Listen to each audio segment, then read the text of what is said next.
So guys, una gagawin muna natin template yung title block nyo. So, punta kayo sa title block nyo, yung ginawa natin noon. Tapos,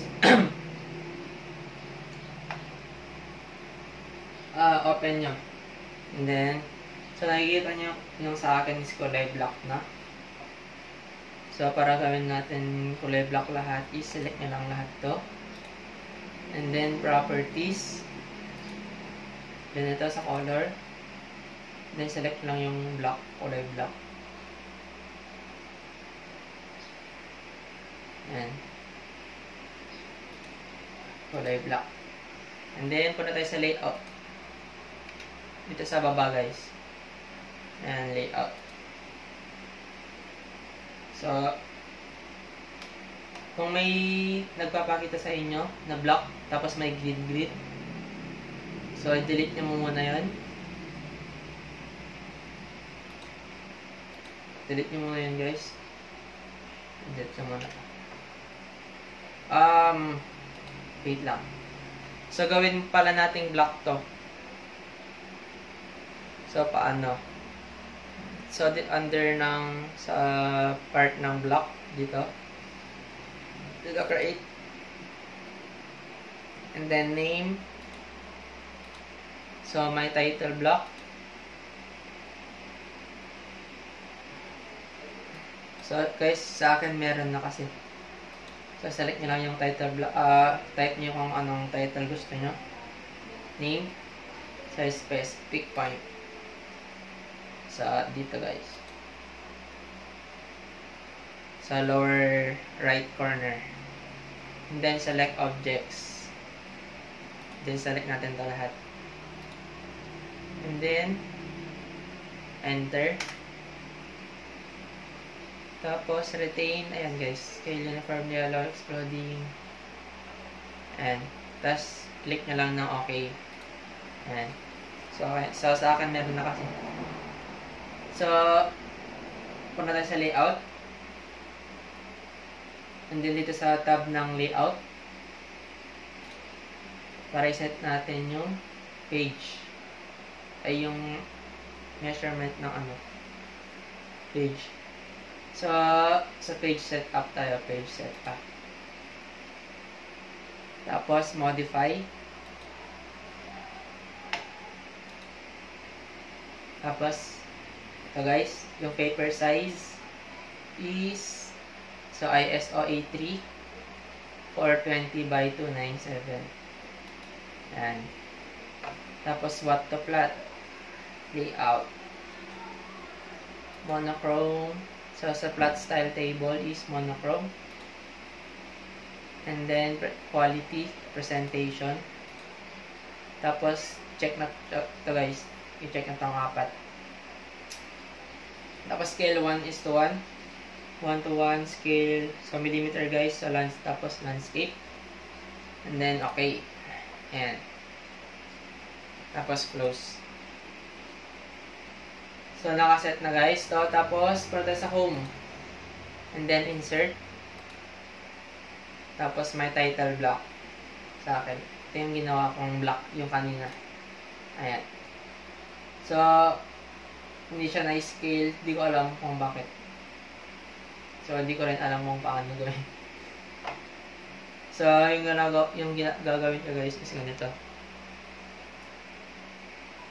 So, nilalagay ko siya sa lower right corner. Ayan. Tinatansya ko na lang. Ayan. Tapos, di ba malaki pa rin? So, gagawin natin is, select natin to. Tapos, scale. Ayan. Scale. So, click nyo sa baba. Ito. So, i-scale natin. Ayan, guys.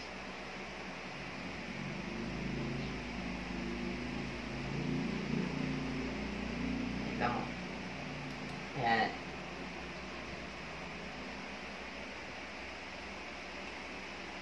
So, ayan guys. So, tanggalin na natin yung outer box. Ito. So, paano? I-explode natin. Pag-iwalay-walay natin silang lahat. So, paano yun? Select. And then type X, then enter. Explode. Ayan, so tatanggalin natin to. Ang nasa labas. Oops. Oops.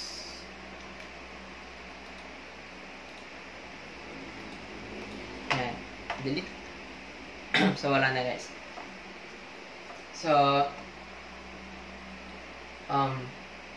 punta tayo sa icon ng AutoCAD. And then, save as. Then, ito drawing template.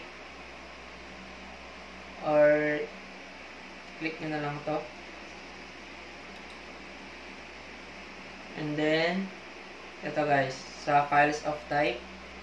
So, AutoCAD drawing template. Ito. AutoCAD drawing template.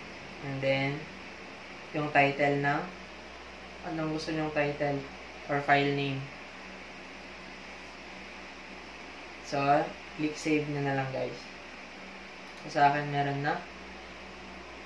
So, next, punta tayo sa start. And, under templates,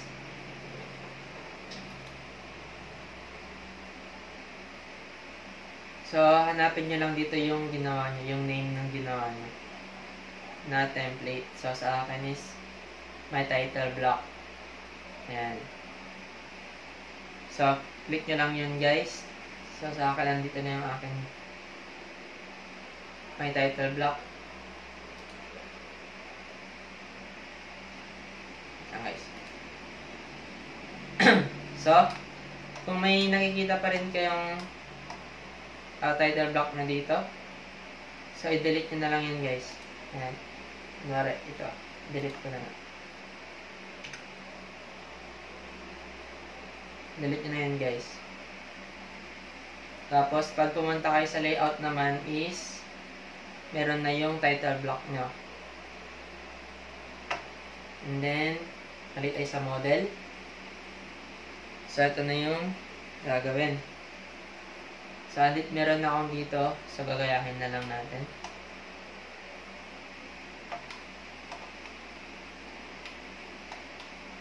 Lang guys.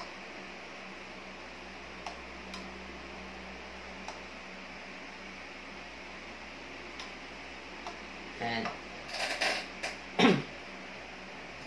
so, first is gawa muna tayo ng square. So, rectangle.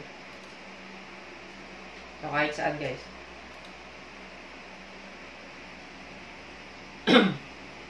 So, measurement is 1.5.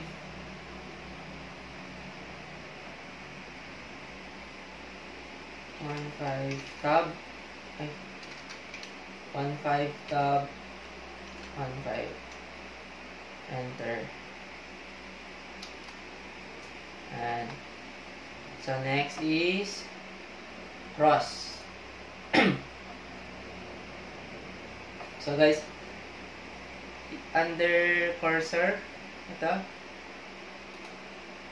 So dapat naka-check to. So gayahin nyo na lang guys. Tapos, balik tayo sa line. Oops.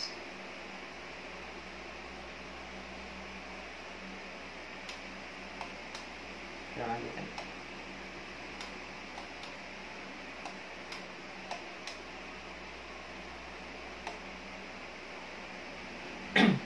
So ito guys.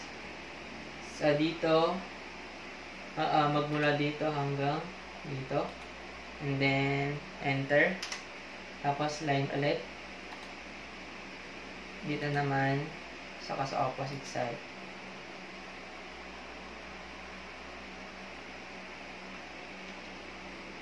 So, ayan guys. So, next is, gagawa tayo ng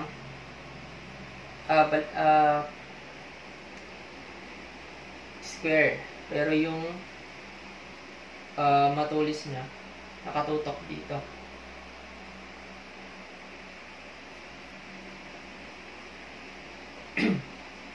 Yung side niya is nakaharap ng paislan. So, gagawin natin is, punta tayo sa rectangle. Under rectangle, click natin yung polygon. So, enter number of sides, 4. Enter. And then, select nyo yung midpoint. Kung saan siya mag-start. So, dito. Ayan. Sa gitna. And then, inscribe in circle. Ayan. Para yung tulis nyo guys is nakatutok sa taas. Ayan. Pero pwede naman yung isa. Pero tututok nyo dito. So, ito na lang. Mas madali. So, ayan guys. So, magmula dito hanggang sa midpoint sa taas. Ayan. So, meron na tayo. So, next is, gagawa tayo ng polygon. Polygon. Gagawa tayo ng hexagon. So, under polygon. So, enter number of sides, 6. Enter specify center of polygon. So, dito sa gitna rin. So, circumscribe about circle.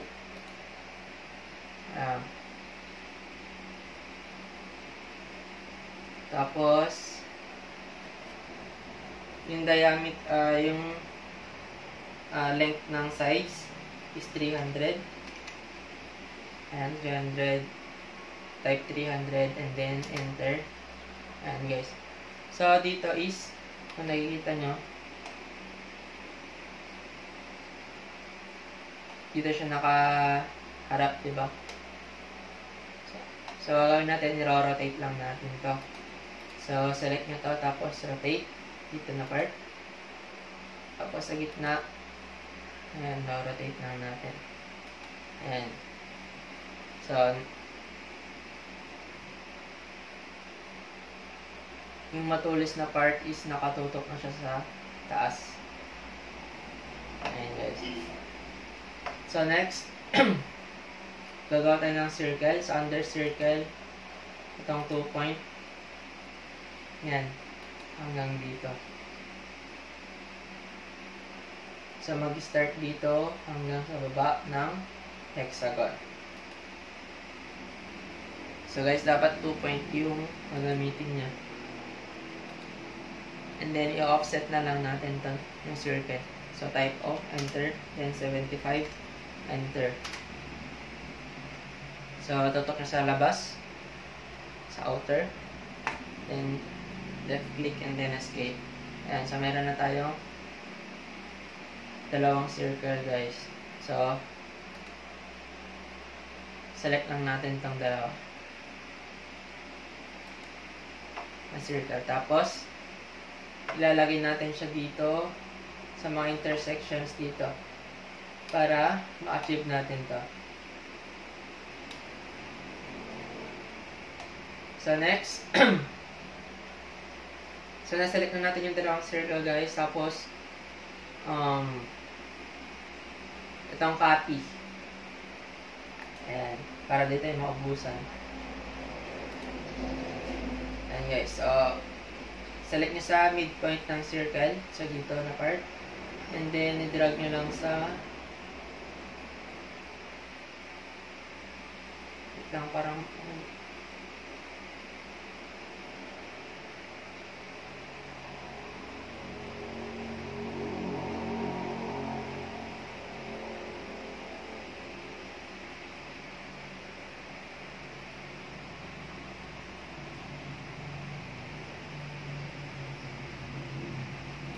lang guys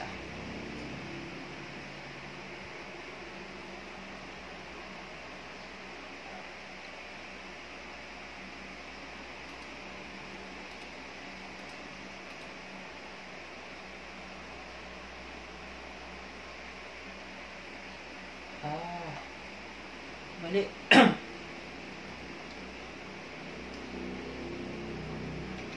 So guys, so nagkamali ako. Lang.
So guys, next is gagawa tayo ng polygon na 6 sides. So hexagon. So polygon, 6 sides, 6, enter. Then specify center of polygon. So dito sa gitna. And then inscribe in circle. Ayan. Tapos type nyo ng 300 kasi yun yung measurement ng size. 300, enter. Then, yan guys. So, hindi siya nakarutok sa taas, di ba? So, rotate natin to. Ayan, rotate. Ayan. Click, select nyo to, tapos click rotate. Para hanggang nakatutok yung matuloy sa taas. So, guys, dapat naka-check to, Ayan. So, yung ginagamit ko is 1020.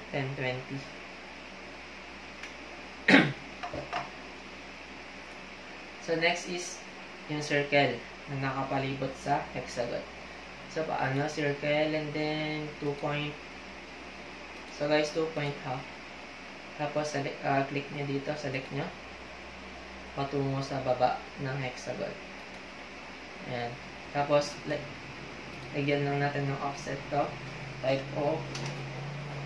Oops. Type O. Enter.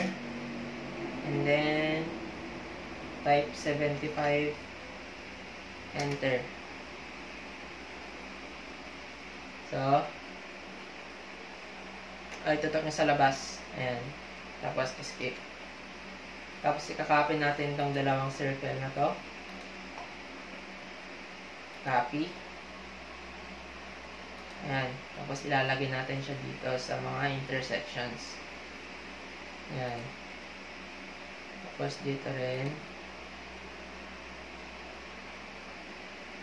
Dito rin. Saka dito. Tapos, escape. So, guys, nakakalito na, diba? So, tatanggalin muna natin yung mga di naman kailangan. So, itong dalawang lines na bumubuo sa X. Ayan. Tapos, yung itong shape natin na hexagon. And then, yung dalawang circle sa loob. Ayan. Tapos, paano i-hide? I-isolate natin to. Sa right click. And then, isolate, hide objects. Ayan. So, iti-trim na lang natin. Trim.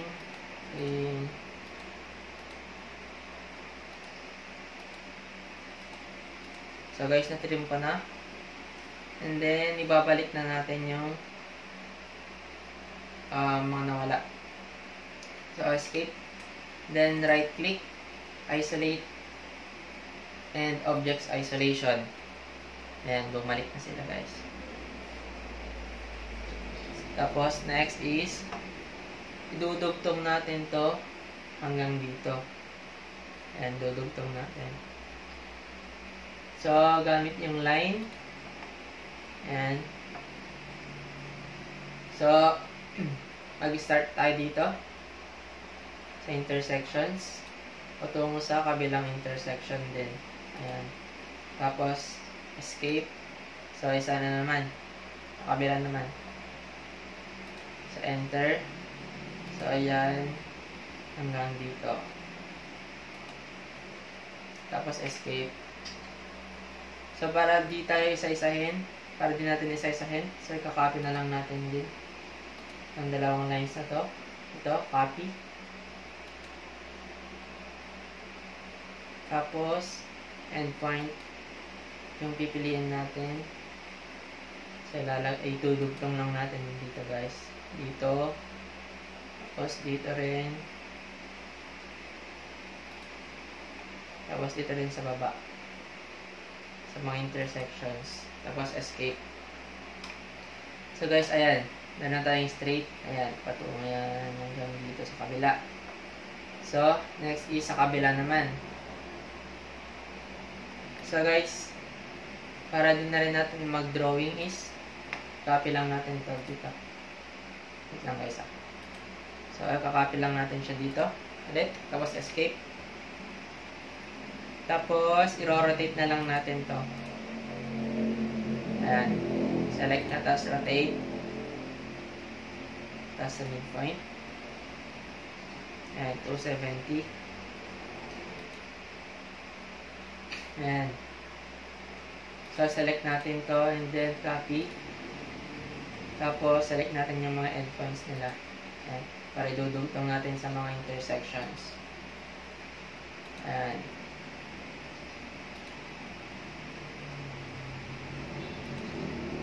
Escape. Then, delete na natin to. So, guys, tatanggalin na natin yung mga hindi naman kailangan. So, itong dalawang lines na to, yung hexagon, yung square, ayan, yun lang. Tapos right click, isolate, and objects. Oops, mali. Hide objects pala guys. Hide objects. Ayan. Tapos mag-trim na tayo ulit. Ayan, trim. And then, gagayahin lang natin ito. So, ang i-trim natin is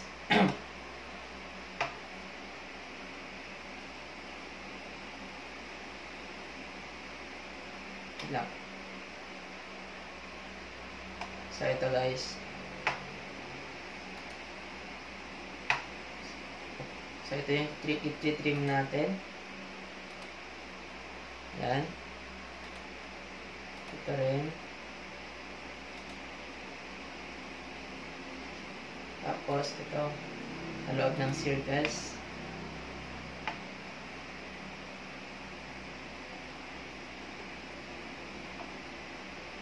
Ayan. Tapos, ito rin. Hindi. Ito guys. Hanggang dito. Ayan. Tapos, ito. Tanggalin natin.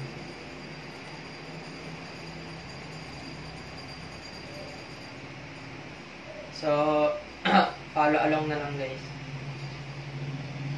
So, ito rin. Ito. Oops. So guys, pag may nabura kayo, Control Z lang. Para undo. Undo.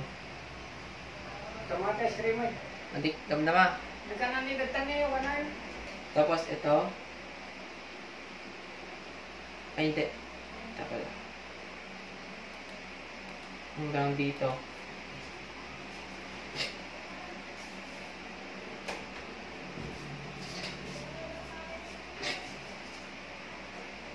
Tapos, ito rin. And then, ito. Oops. Control Z. Ito. Ay, meron pa pala dito. So, ayan guys. So, escape. So, balik na natin yung mga in-isolate natin sa end object isolation. So, delete na natin yung mga, i-delete na natin yung mga hindi kailangan. Tanggalin na natin yan. Tapos yung square. So, delete.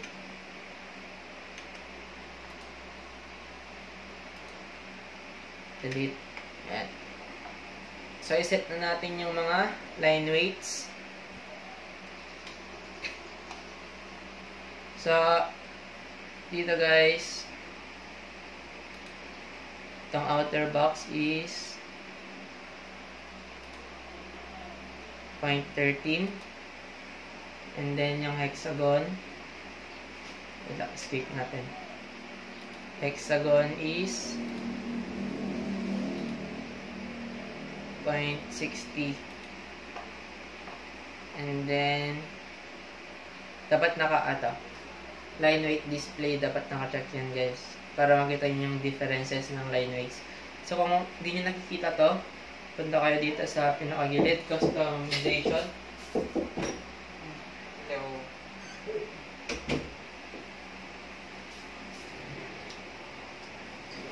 Customization, dapat naka-check yung line weight.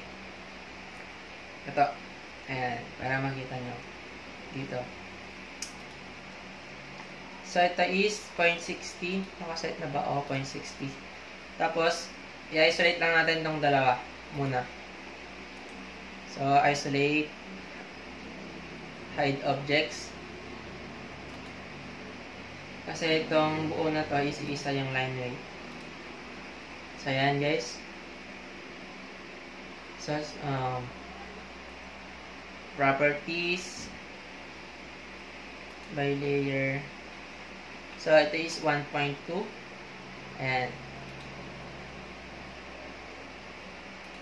yan guys. So, nakaset na siya. So, balik natin yung in-isolate natin.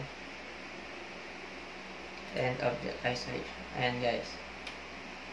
So, gagawin na natin is lalagyan na natin siya ng mga dimensions. So, paano? So, guys, dito. Punta muna, i-edit muna natin yung styles. So, punta tayo sa annotate. Ito. So, guys, dito meron akong nagawa. My beam. So, yung mga hindi pa nakagawa, so, sa under annotate, punta ka dito sa dimensions apart. So, ito. Tapos, punta kayo sa manage dimension styles. Ayan. Tapos, sa akin, gumawa ako ng bago. So, kaya new. Yan, yung gusto nyo. Kung pwede namang modify. So, sa akin, modify na lang guys para may ipakita ko sa inyo yung settings ko. So, modify. So, mag-start tayo sa lines. Sa underlines, color sa akin. So, guys, sa inyo is i-block nyo na. Kasi sa akin, pinapakita ko para makita. Hindi kasi napapansin yung kulay block. So, sa inyo guys is iset nyo na siya ng white. Ay, ng black. Kulay black. So, dito, select color. So, nakikita nyo walang block dito. So, select color. Ayan. Select nyo lang yung kulay black. And then, okay. So, line type, straight lang. Tapos, line weight, 0.20 guys. So, extend beyond ticks, 40. So, baseline spacing, hindi ko pinakalaman yan. And then, under extension lines, so color is kulay black din. Set nyo ng kulay black. Tapos, under line types, ito. So, ito yung gamit ko. So, para mapalitan nyo guys, punta kayo sa other. And then, so sa akin, meron na, no. Pero sa inyo, siguro wala pa. So, ang gagawin is load. Type nyo yung load. Type nyo yung load. Select nyo yung load. And then, pili kayo ng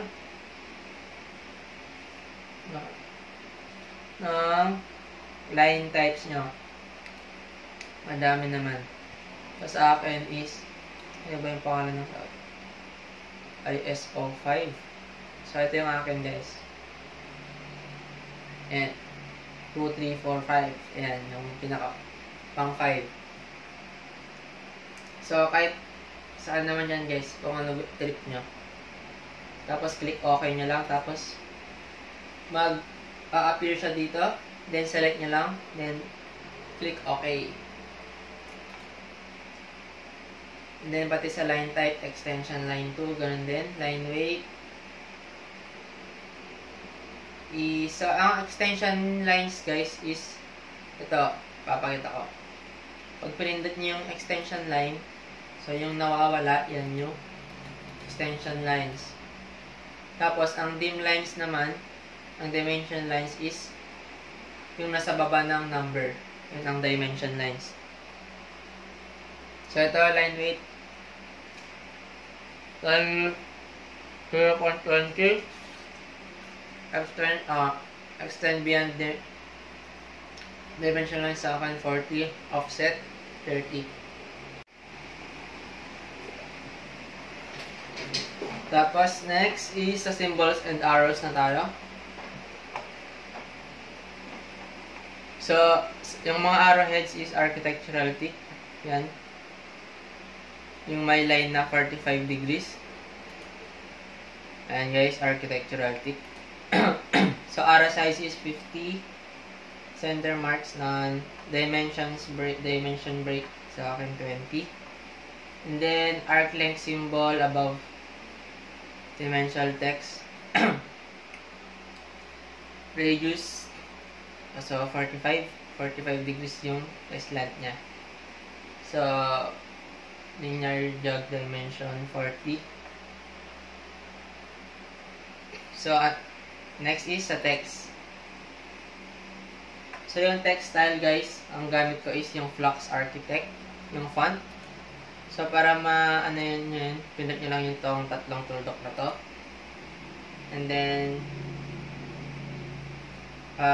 font name is Flux Architect, then apply.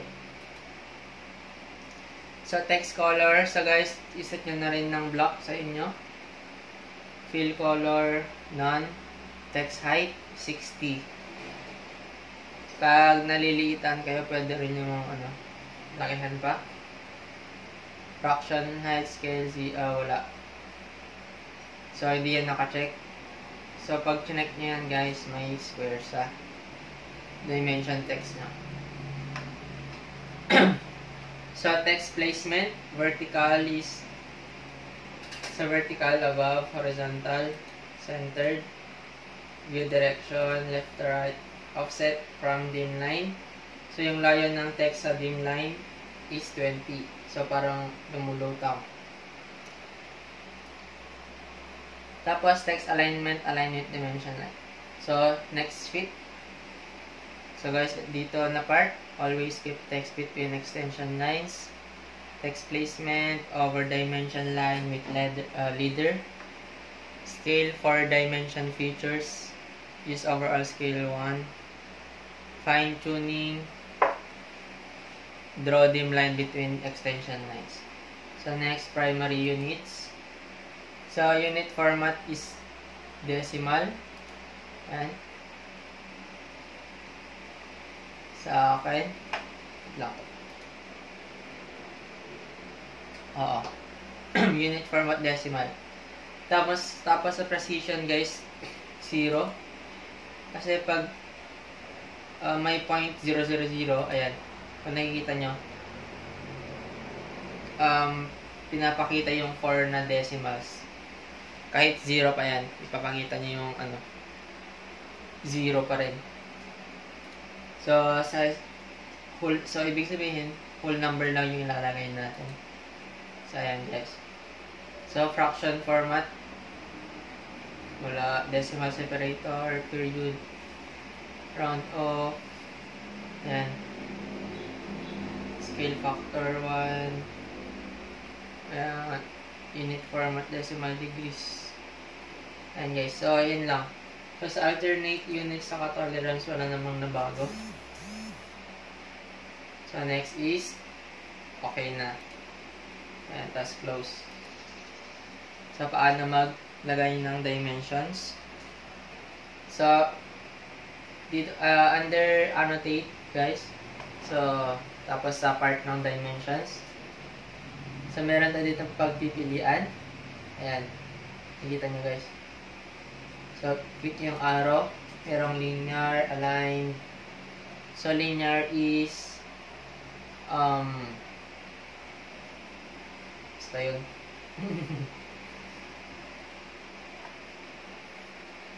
Tapos, sa gagamitin natin dito is isang radius. Para dito. Ayan. So, click natin yung radius. So, mag-select kayo ng arc or circle. So, ang isa-select natin is itong arc na to sa loob. Click nyo lang yan, guys. And then, select dimension. So, kahit saan naman. Ayan.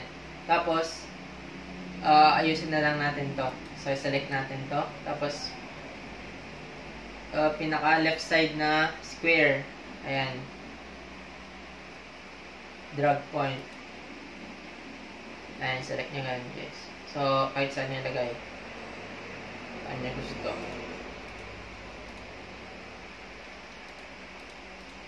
Ayan lang, ayusin na natin konti.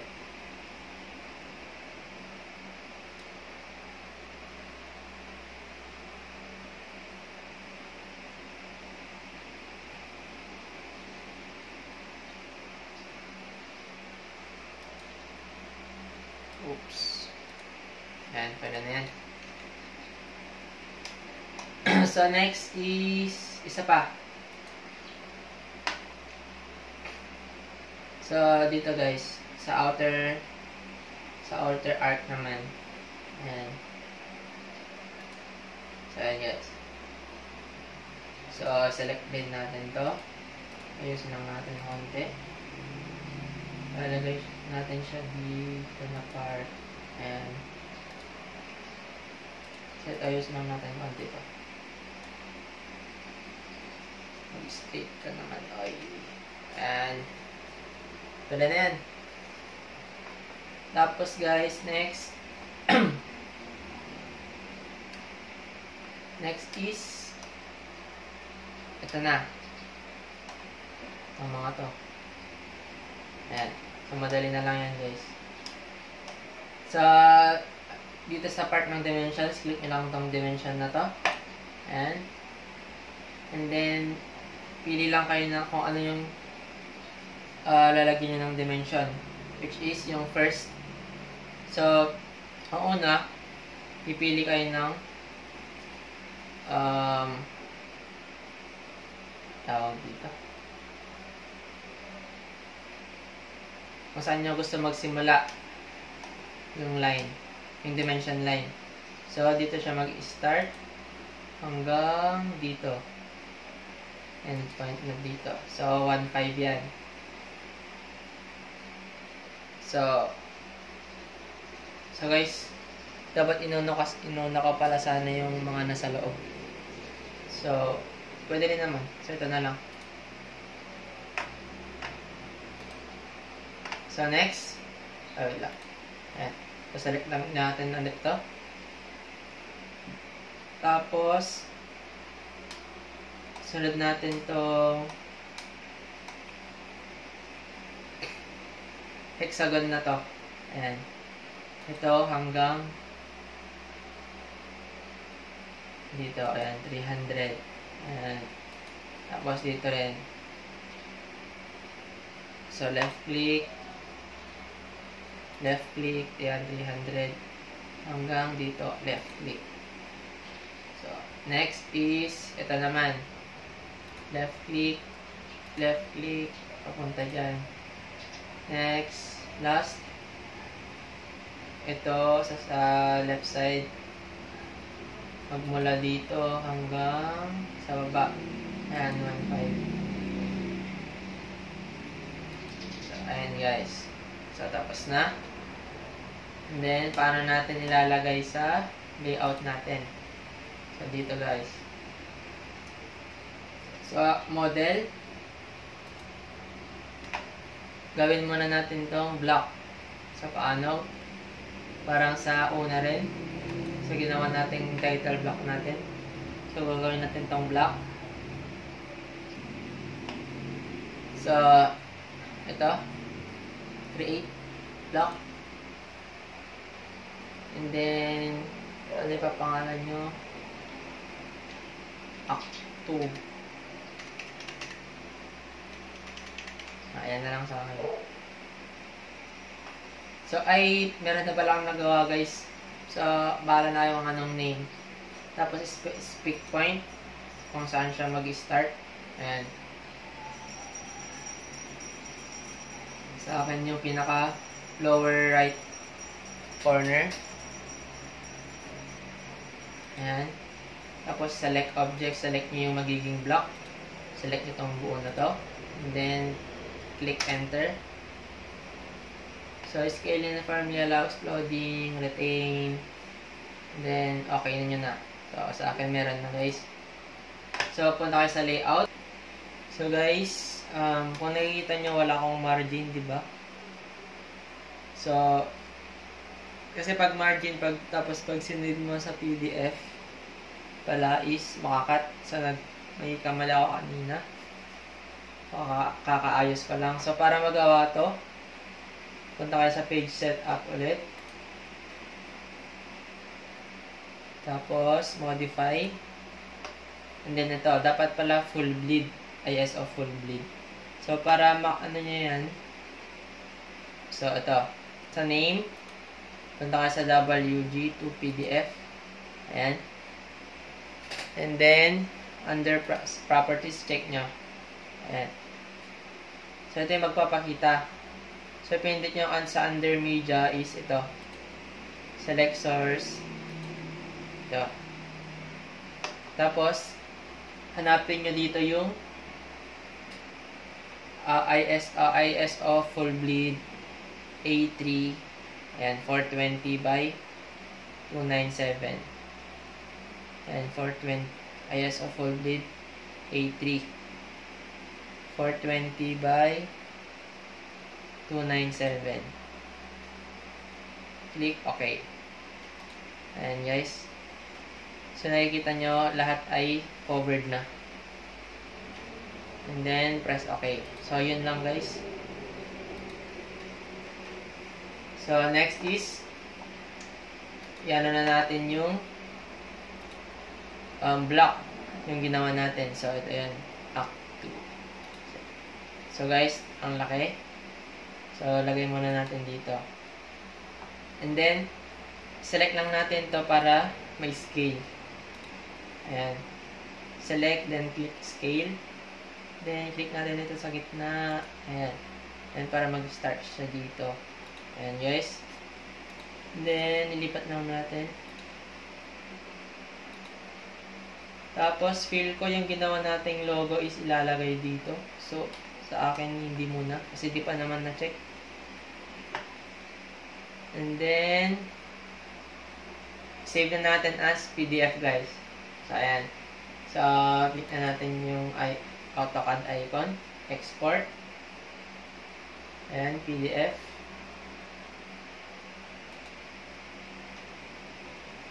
Ayan.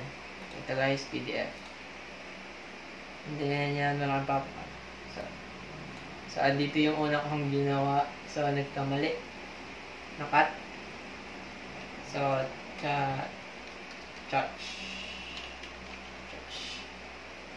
Enter. So, try natin, guys. Open.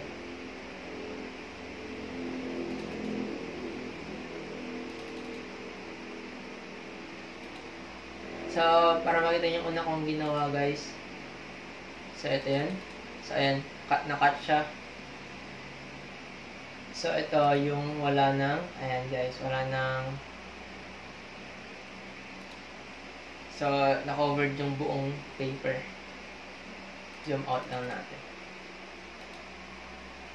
Ayan, guys. So, ayun lang. Good luck! Guys, subscribe naman. Salamat!